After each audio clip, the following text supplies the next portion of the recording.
Welcome back to the kindergarten that is the Dane and the Pain.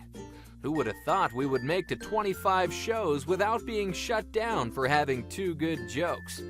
This time we discuss how consumer tech can help detect skin cancer. We investigate if sleep patterns really have an influence on how you function. And then we shoot the breeze on acronyms of the future with Alaskan icicles and alternative facts.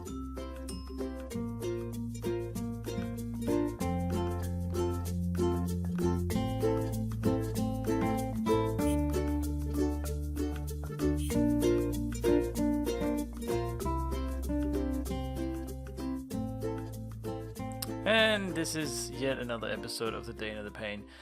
This time, I actually have a real microphone, so the audio is not completely rubbish. But welcome to the show, Joel. How have you been? Excellent, Lars. I hear you now have another speeding ticket from yet another country, right?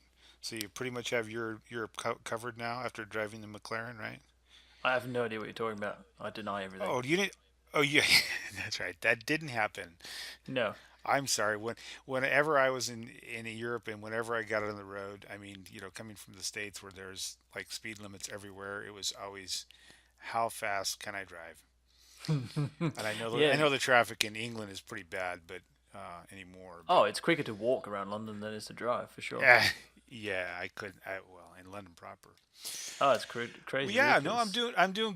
I'm doing good. It's crazy winter here, blowing 65 or 70 out, and you're sitting in the sun by the pool, I am right, actually. The recording pool right now this. is 27 degrees Celsius.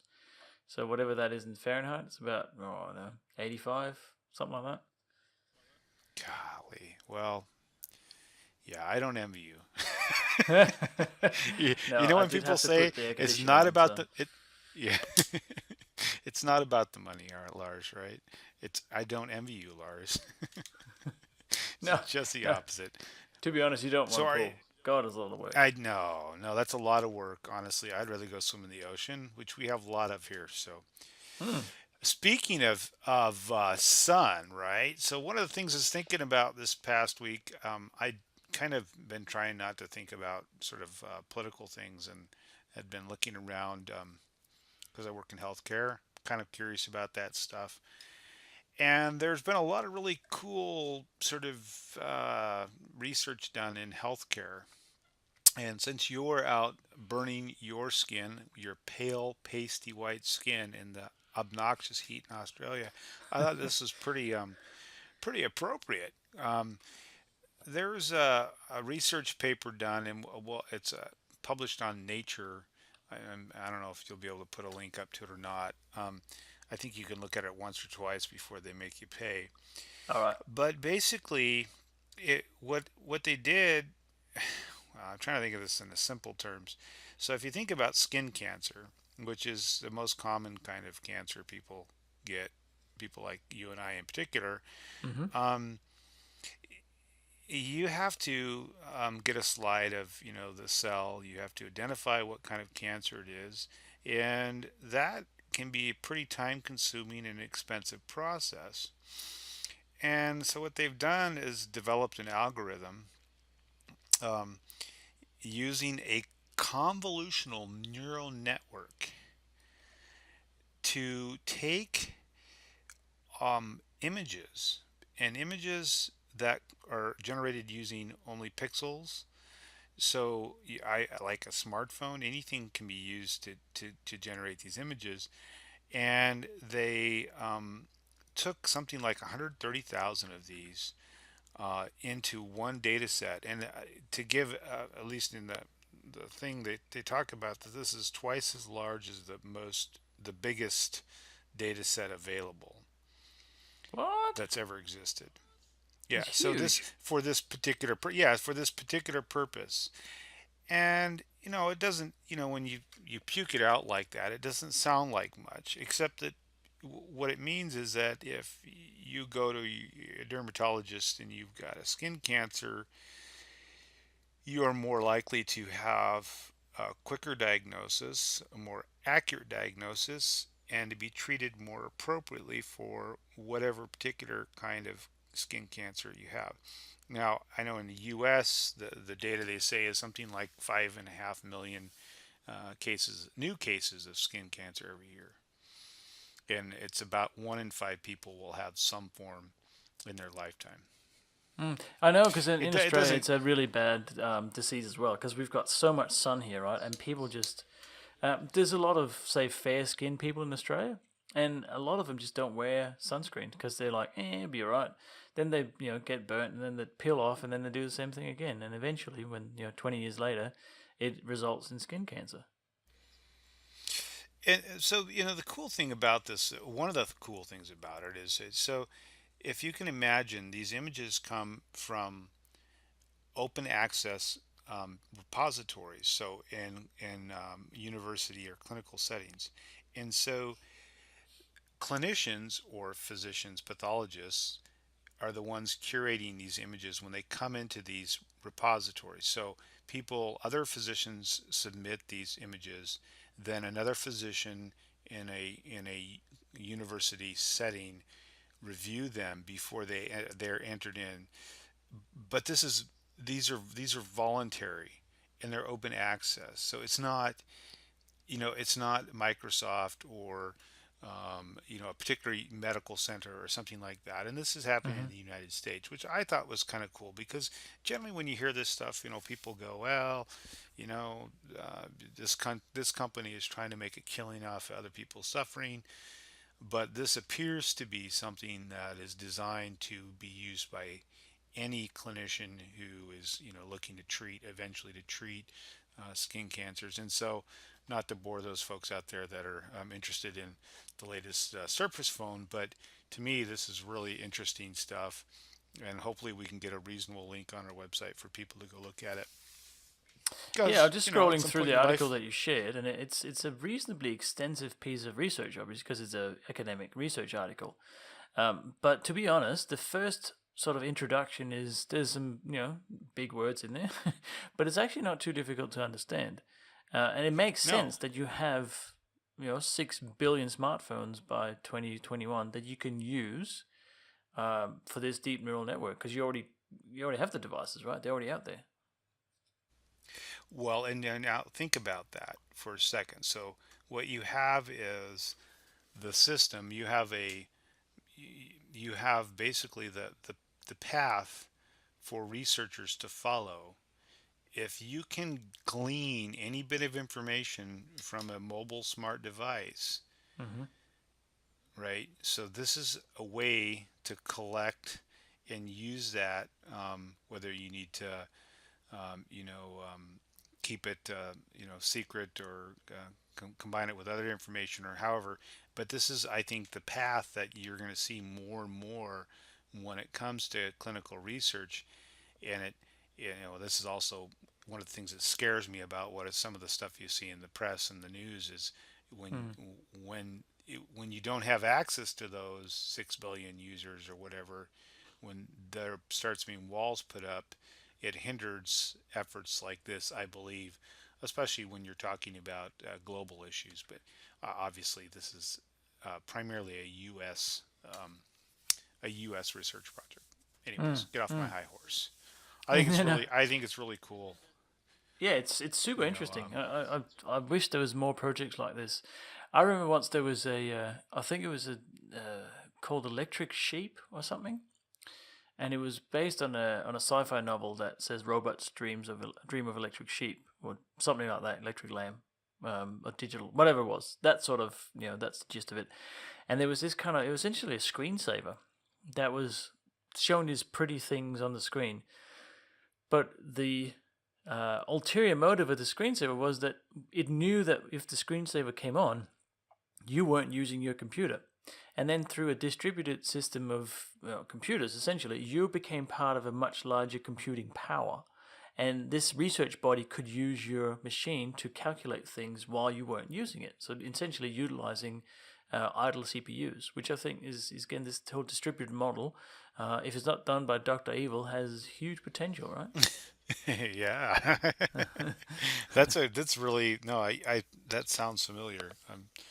I don't know why. Probably I'm just making that up. I probably don't have any recollection of it at all. But Oh, we all like Electric Sheep, though. yeah, that's. Yeah, I think that wasn't that a band at some point in time. Oh, it might have been. It was some Well, novel, I'm sure. and so along those lines, right? So I'm talking about healthcare and things like that, and then you and I are kind of on different schedules where, you're a day ahead of me, you're in the future, I'm in the past. And Oh, one of the you were things so that I in the hear, past, Joel. I am very dated. I was so you'll get a kick out of this. I'm sorry. I'm going to tell Lars a story. So I play basketball once or twice a week, and I'm closer to half a century than I am. I'd like to admit. And I got knocked down. I was playing basketball. Went up for a shot. This guy hammered me. I get knocked down. I'm on the ground. And he looked down at me, and the look on his face was one of horror, like he'd hurt the old man. And in my head, I'm thinking, you little, you know, I, I'm like, but then I thought, I kind of am, right? This kid's like 23, 24 years old, and he's probably thinking he just broke me. Yeah. Oh no, I've broken So the old that, I dude. mean, I don't know that I was really ready for that. So that has nothing to do with this Well, I got next another subject. funny story on that. Speaking of being old, and if you're in your 20s, Yes. dear listener, once you get to a point where your offspring has to show you how to use like Xboxes and stuff like that, and you can't get it figured out, yeah, you're old. So I got to that point a couple of months ago.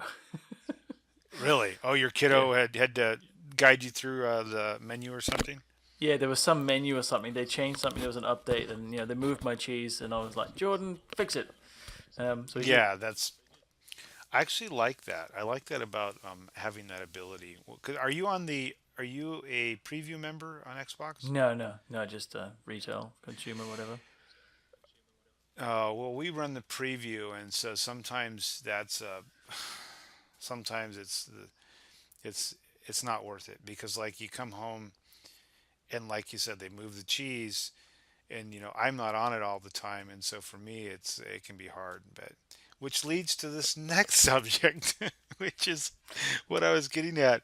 And I kind of, last time we recorded you were at 6 in the morning, you're in England, and um, I think all of us struggle, with work-life balance and sleep. Mm-hmm. And so both of us have had the band and the band too, um, Yep. right? And I followed my sleep for damn near a year. And Yeah, same, about the same. do you remember? So my sleep efficiency was like well over 90%. Yeah, I same. I was at I 98, woke up 99 usually. generally, yeah, generally would wake up maybe once, if not never. Mm-hmm. But I would sleep between 5.5 and 6 hours a night. And I, I think for me that's ideal. But I think I've been doing that since I was young. And so I was looking around and I see a lot of people online talking about sleep.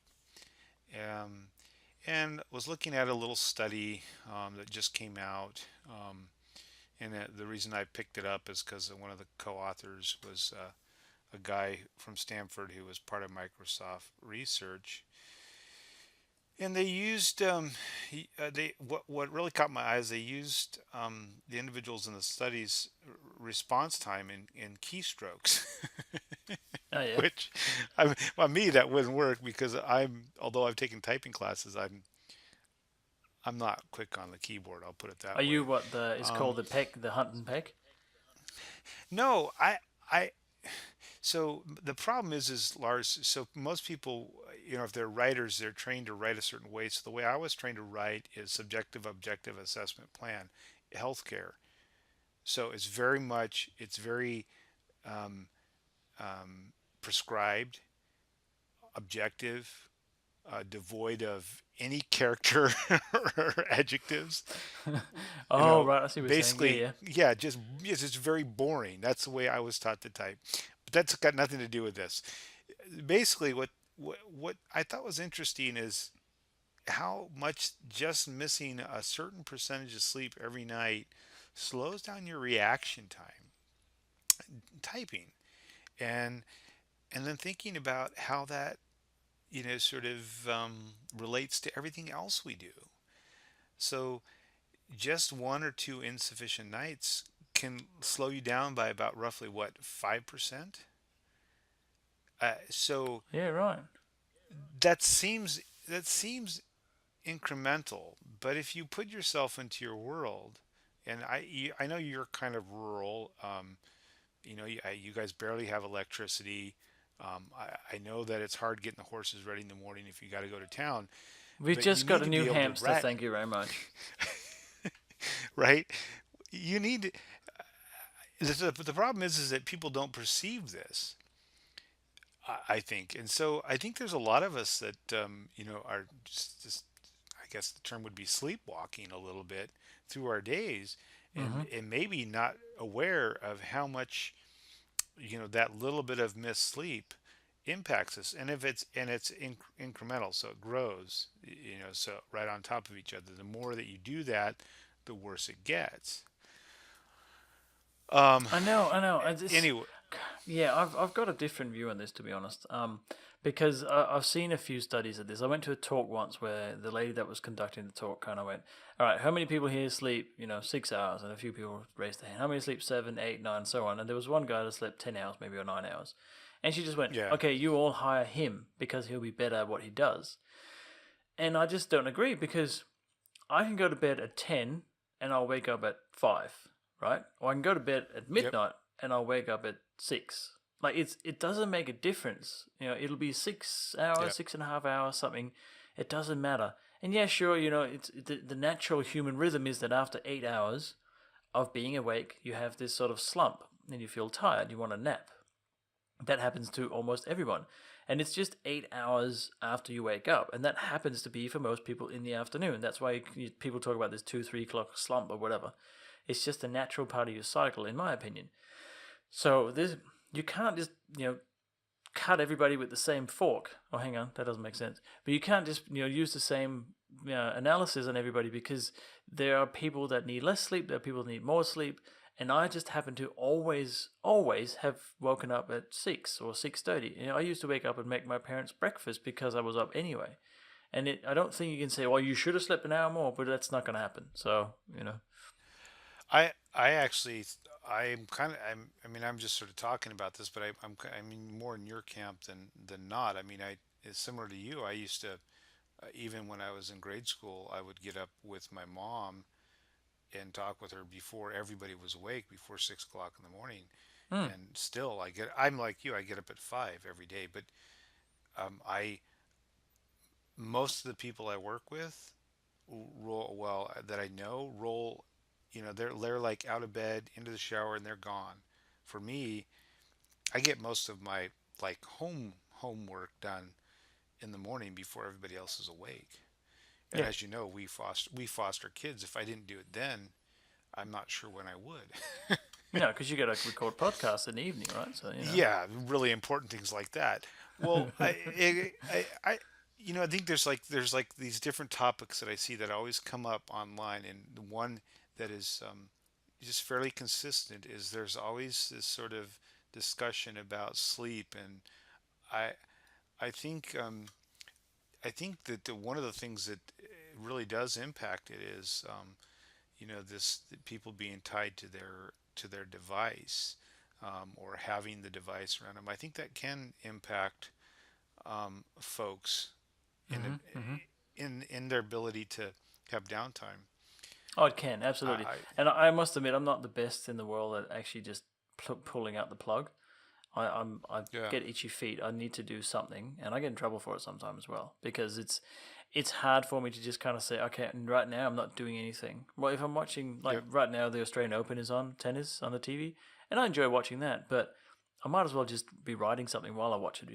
It's yeah, it's not always that easy for me. I I have this feeling that in technology that we that peak, that there'll be a recognition that that sort of that constant on is gonna it's gonna sort of pass, and we're gonna have sort of a normalization, and not necessarily a return to what was, but people, the natural inclination is, the pendulum swings one way really far, it'll come back to the middle. And I think maybe that's a trend to look for in the future, is within technology, is more rationalized usage, Hmm. right? So that the technology isn't omnipresent in the in the front of your hand 24/7. I have to admit, lately I've tracked runs and all that for years and years. I've taken to just going running without anything, which, like I said, it's probably been Okay. 5 or 6 years since I've done that, because it's quiet and I don't have to think, and the And you phone don't have doesn't to ring. keep up some sort of step count or pulse or whatever it might be. Yeah, you're just in the moment, and Yeah. it's relaxing. But anyway, I really wanted to bring up the sleep thing, because I'm curious if any listeners have, or could share any interesting research they see out there, in particular stuff that isn't sort of Western focused, right? In other Yeah, yeah, countries. I'm keen to because speaking of say Asian countries, I used to travel quite a bit through Thailand, and bus drivers and truck drivers in particular in the countryside would get up at say 4, and they would be ready for picking up tourists or whatever they were doing in the morning, and then when they got to about 1 o'clock, they would have a 2 hour nap, and that would just be their rhythm, right? And then they would Yeah, keep going until whenever they went to bed. And I don't know, we don't do that in Western culture, and not that I'm aware of. France is probably the closest. They have this sort of break in the middle of the day. But yeah, I'm keen as well. I'm curious to see how people make their day work.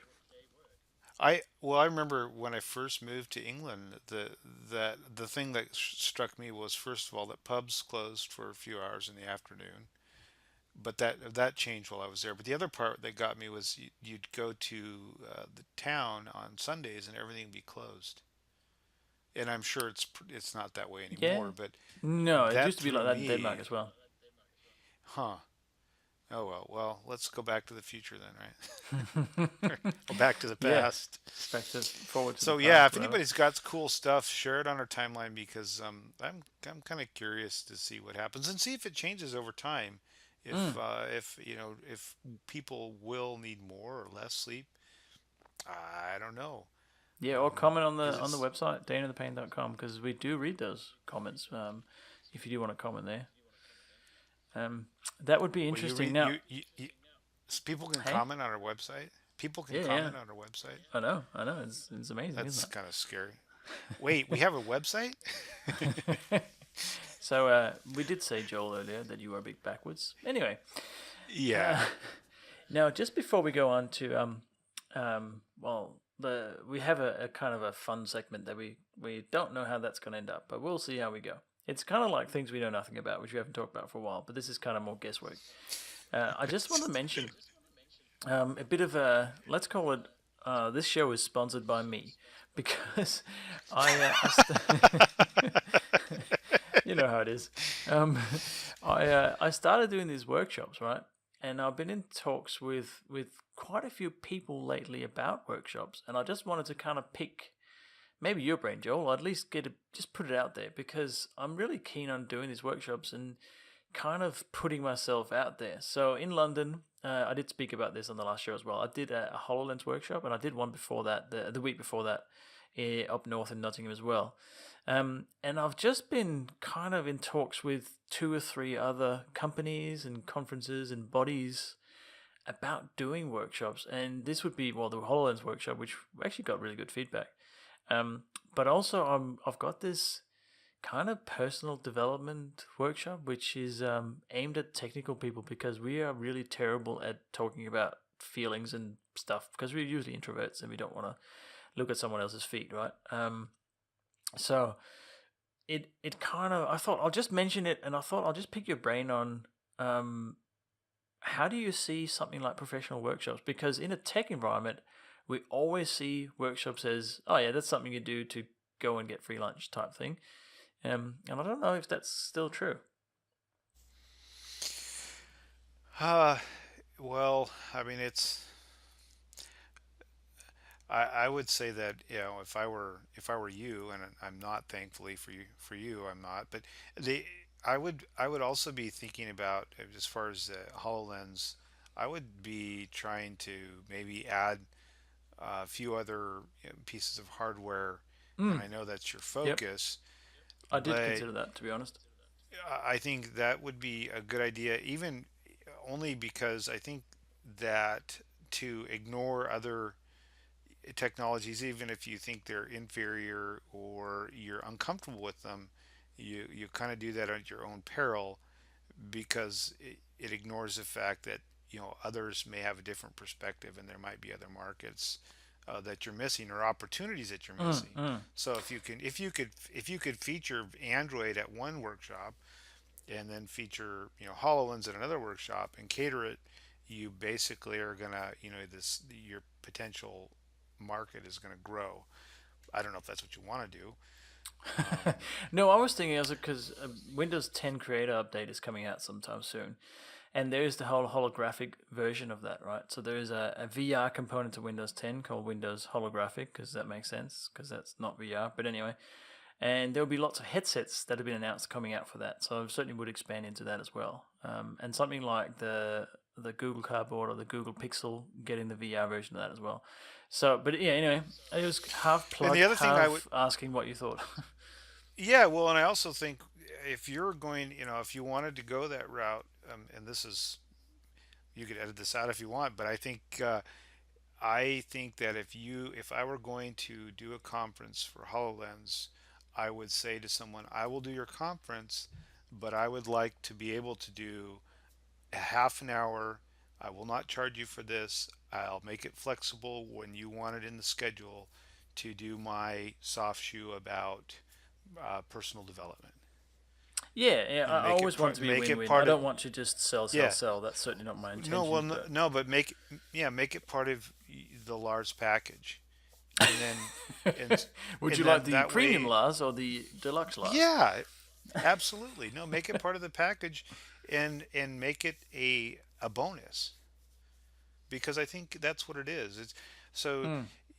the person, and the reality is, the person that probably needs that kind of reinforcement and that kind of support likely doesn't know it, No, they don't. That's and the they're not thing I'm going to having know it struggling with. until, yeah, they're not going to know it until they have a chance to look at you, and maybe see a little bit of them in you, and go, yeah, maybe the light bulb goes off.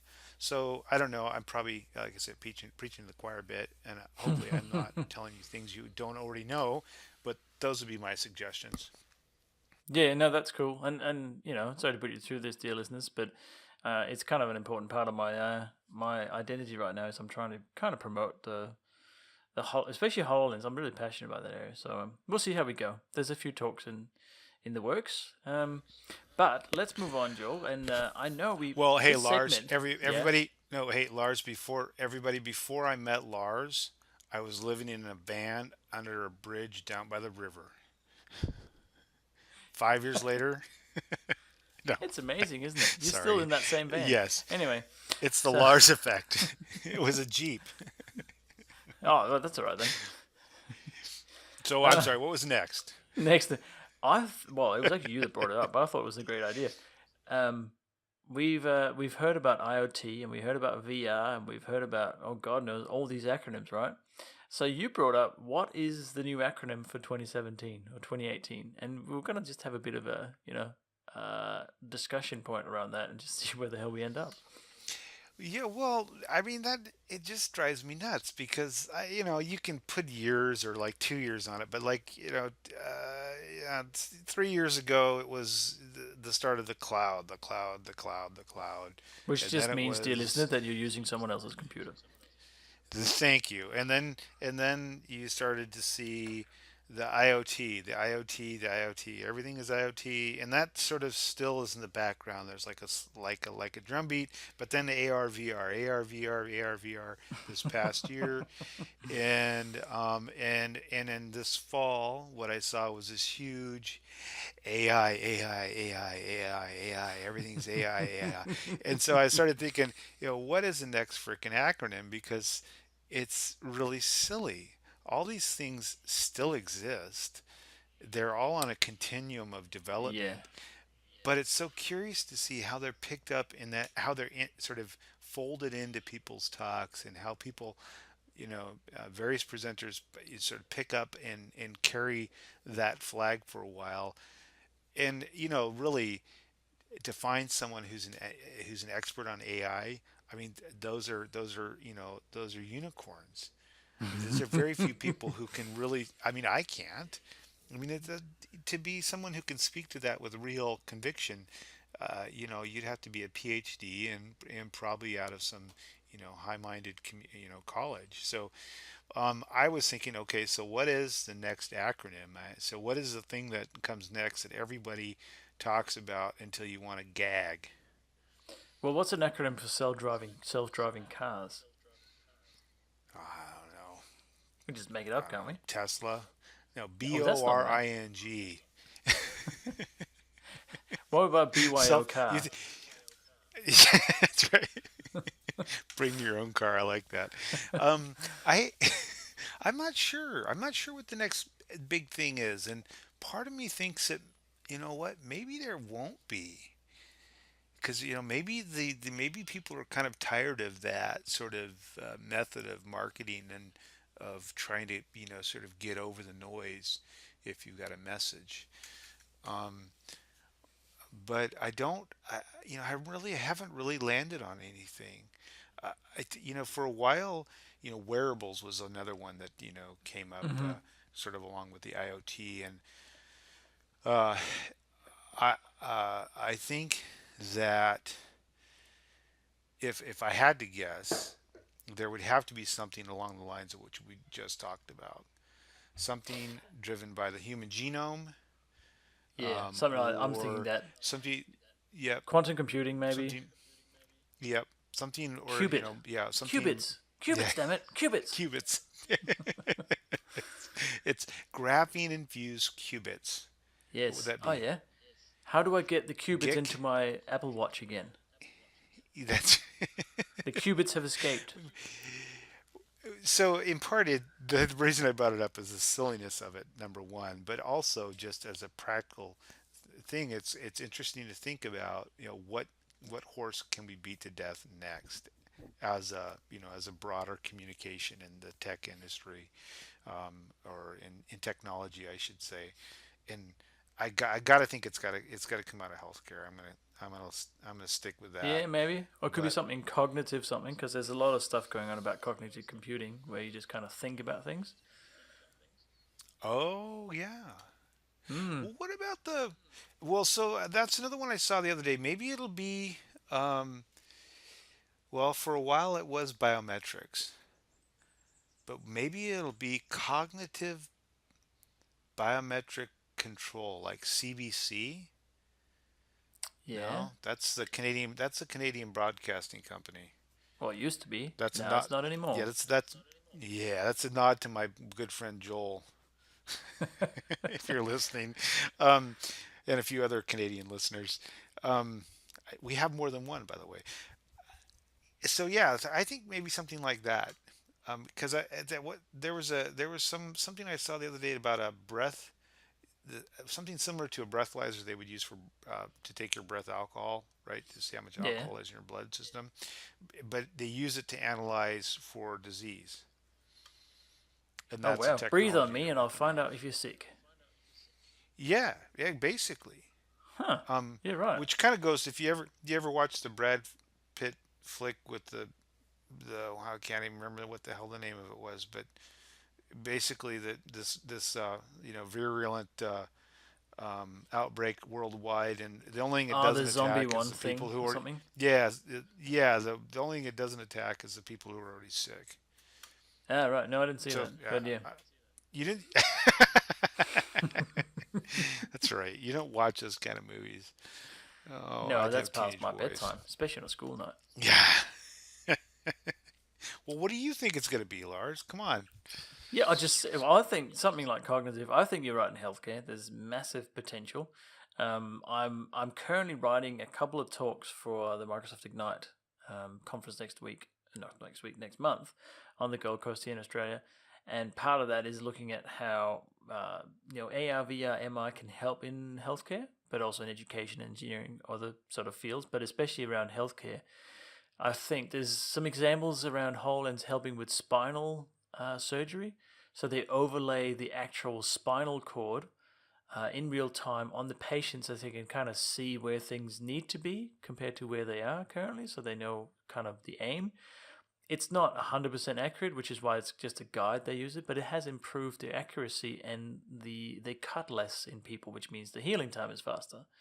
So I think definitely there's some definite healthcare benefits, but that's not a consumer thing though. I think what we're talking about when we talk about these acronyms is much more consumer focused. So IoT or everything, we talked about last week, your hairbrush needs to be internet connected, which is ridiculous. That's an IoT device. Yep. And I think that's probably more what we're going to be seeing in terms of a new acronym for something. So I'm not sure. I think something like cognitive, I could imagine that there would be some sort of relation between what you think and what your phone does, or maybe it doesn't start there. Maybe it start with something like 3D gestures on your phone. Kind of Nokia had that in a prototype initially, but that was cancelled. But I still think something like that will happen. BMW as a brand, I actually tried this in Poland when I was there. They have a prototype car. Actually, it's going into production, where they have gestures. You just sort of wave your hand around in front of your stereo, and there's a sensor, obviously, that sits in the dash that picks up your gestures, so you can turn up the volume and you can flick menus without ever touching anything. So something like that, kind of maybe not cognitive, but something that's more human interaction will definitely be a part of it. Whenever Rush comes on the radio, you can just give it the finger and it'll shut it off, right? Absolutely. Or Space, go louder, depending on how mad your car is. Spatial awareness software. No, Yeah. that isn't something like that. SAS. SaaS, and a new form of SaaS, right? One Because S that's what a at the end. software as a service. Oh, that's right, not two. That would be SaaS. Exactly. Software as a service. I always thought that, by the way, that term always bothered me because Yeah. basically they're just renting you the software, and it took on this whole nother sort of meaning, and people use that term to sound like they're not selling you software, which is basically what the non-SaaS companies did. Yeah, And I then guess that it doesn't convey the meaning of why you should choose that product instead. yeah, you know what? It's all wordsmithing to me. It's pretty funny. So no, mate. That's what we Well, do. that's cool. You're doing another talk then next month. Yeah, I'm at the Gold Coast, which is, if you're not from Australia, the Gold Coast is kind of like our Florida. So it's very warm, it's very humid, and it's full of fake people. Sorry, Troy, he lives up there. Crocodiles. And no crocodiles, not north enough for that. It's got to be tropical for having crocodiles. This is kind of subtropics, but it's basically 11 months of summer, and then they have a month of roadworks. Like it's quite pleasant if you don't mind the humidity. Are So there's a fireworks conference legal? there. Hey, fireworks. Are fireworks? No fireworks. I don't know. But it's kind of like the That would be Dubai of Australia. It has all these really, really okay tall because buildings and lots of tourists and stuff. I was because if it's like Florida, it's got to have fireworks. It's got to have alligators. Oh, really? So Oh, maybe well, maybe Dubai works better. it is in Queensland where there are up north. There are tons of salties, as we call them, saltwater crocodiles, big nasty things. Yeah, huge thing. So that's next month, and it's a Microsoft Ignite, which is their yearly conference. That happens in the US as well, happens in Europe, and now there's an Australian version as well, which used to be called TechEd. And Yeah. I'm going to go up there to do 3 talks, and be part of the Microsoft crowd, drink more of the Kool-Aid, all that stuff. Well, that's cool. But so you're looking for ideas around VR in healthcare, or that's a topic you're going to have. I might have to keep an eye out for some neat stuff for you. Yeah, I think that would be cool. I'm writing the talk with Alex Mackey, and he's doing the VR side of things, and I'm doing the MR side of things, or AR MR. So we kind of do co-presenting thing, and then I also have a talk which is purely Hololens on sort of more deep technical stuff around advanced gestures and stuff like that. And then I'm going to do a shorter version of my personal development talk, which has been really well received. I did it in London as well, and I had 97% satisfaction, which they count in terms of how many green, yellow, and red votes you get afterwards. So it's been really well received, so I'm doing that as well. So I'm kind of looking forward to it, and also going up was a bit, very summary. Yeah, yeah, that's great, Lars. You know what I did this week? I found out my cat likes to eat broccoli. That is so interesting. I'm so glad you told me that. Wow. God, We your can end the life show is now. your That was life. perfect. I'd let you appreciate that. By the way, it was very strange. I doubt that anybody. I've never seen a cat eat broccoli before, and I didn't know what to do. I mean, I probably should have knocked her off the counter, but I was so dumbfounded. I'm like, See, sorry. I was being sarcastic. I didn't actually mean you had to go on with this story. But anyway, uh, Well, that's that's the cool, kind Lars. of We've news we get it's here another on the 40 Day of the minutes here. Pain. Yeah, 40 minutes gone, and I'm I'm pretty excited to see your talk. Hopefully, that'll be available publicly, right? The It one should at be on Channel 9, yeah, on the Microsoft okay. Channel 9. That's as far as I Well, understand it will be. do you have a joke? Because it's Oh, I that thought time, you'll isn't never it? ask. I thought you'll never ask. I actually have 3 hours, 20 minutes of jokes, so are you comfortable? No, I'm very uncomfortable. Oh, right. Oh, you should be. All It's right, so windy out. this is a really good one, actually. This took me a long time to kind of find this one. So, how many Apple engineers does it take to change a light bulb? None. They just changed the standard to darkness. That's kind of, Ah, I like that. I thought it was really funny. Uh, and yeah, I like taking So, a dig at Apple or anyone for that matter. So, oh, that's but somebody today said, oh, Apple's dead, and I'm thinking, you oh know hell no, what? They've got so no, no, no, much no. money, Yeah, there's not a chance, and they still make very cool hardware. I mean, they it's do just, definitely. I think there's yeah, going to be some it's really cool VR stuff coming from them in some form, shape, or form. So we'll see what that turns out to be. you got to come imagine they're going to come out punching at some point, and we'll all be wowed. But until then, it's fun to look at the stuff that Microsoft is putting out. Yeah, So, I tried the MacBook Pro with the Touch Bar. Um, yeah, Stephen Hawks that we had on the show a couple episodes ago, he's got the new MacBook Pro with the Touch Bar, which is where you can install Lemmings, by the way. So the Touch Bar on the MacBook Pro is like a big. You can just look it up, people. It's like a big Apple Watch. It's the same OS or whatever you want to call it, same UX or AP, whatever. Yeah. SDK for developing and all that. And it actually works quite well. It's quite smooth. It's quite nice. If you're using iMessage, it'll show all the emoticons and emojis, whatever it's called. Uh, Again, I'm old. All those things, and it just kind of really changes quite fluently, and I think it makes quite good sense. It works really well. So anyway, that's what people are being all, um, critical about, and I think it's probably a good idea. Although it's $800 option or something, which is ridiculous. But yeah, it's not.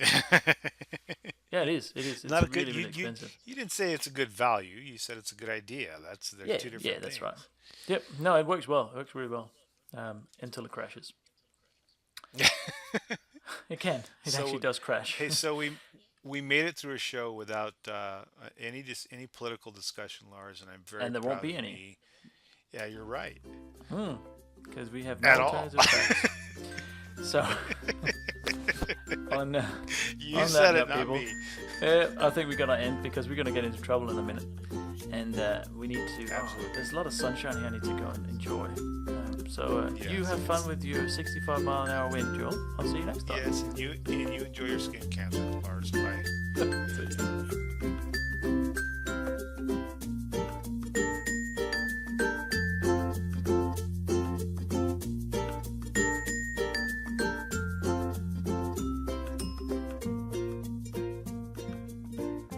This has been another episode of The Dane and the Pain with Joel and Lars.